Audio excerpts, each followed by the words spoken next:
Irrid nissalvagwardja liċ-ċittadin u niżgura li s-servizz ma jkunx ta' detriment għas-saħħa taċ-ċittadin. Għalhekk tlabna li ssir inkjesta minn esperti fil-mekkanika, fl-elettriku u fil-forensika. Għal dan il-Ministru tat Trasport Joe Mizzi meta rrefera għas-sospensjoni tal-bendi buses mit-trasport pubbliku waqt il-programm It-Talk fuq One Radio. Il-Ministru Mizzi stqarr li r-rapport preliminari tal-inkjesta għandu jingħatalu fi żmien qasir u wara jittieħdu d-deċiżjonijiet li għandhom jittieħdu.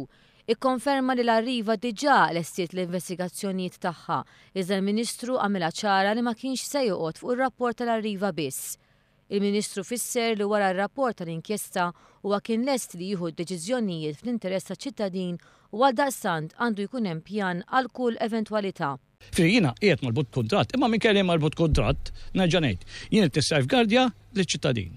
Jien tissafegardja li mhux ikollu servizz tajjeb biss, illi ma jkunx ta' detriment tas-saħħa ta' min jirkeb, ta' min jaħdem fis-servizz u anke ta' dawk li qegħdin pedestrians. Minix lest li naċċetta l-ebda ċertifikazzjoni li huma safe jew li saru x-xogħol tajjeb jew disu x-xogħol tajjeb jekk ma tkunx recognized internazzjonalment. Il-Ministru fakkar din is-sitwazzjoni ġiet bla mistenni, iżda fir-realtà ma nħolqux problemi għaliex għalkemm tneħħew il-bendi buses mit-toroq, il-problemi kienu minimi fejn ċertu inħawi ġie rappurtat inqas traffiku. Barra minn hekk il-Ministru Mizzi tkellem ukoll dwar ir-rotot il-ġodda li ma rotot se jkunu lesti kollha sa Novembru li ġej. Ir-rotot ġodda ibbildjajnihom fuq dak li jrid il-poplu Malti Wawċi. U bildjajnihom allura fuq ir-rotot kif kienu fl-antik, plus li rotot li għandna ġodda wkoll. Sissa wasalna fil-2/3 tar-rotot u dawna tkellimnihom teġa mal-kunsilli lokali. Dan wara li saret il-konsultazzjoni pubblika u nsemma l-pubbliku u l-Kunsillu Lokali, l-ewwel set ta' rotot ġodda għal Għawdex kollu u n-nofsinhar ta' Malta huma lesti. Jekk sar kollox li ma sarxu, ma konsultawx ma' min juża trasport pubbliku. U dik hija kif issa kont tista' tirnexxi jekk inti min jużah jista' jgħidlek hekk xtep jew le u jekk irnexxilek x'hekk jużah xu. Mela qabel preċedenti, gvern preċedenti, da ġie esklus.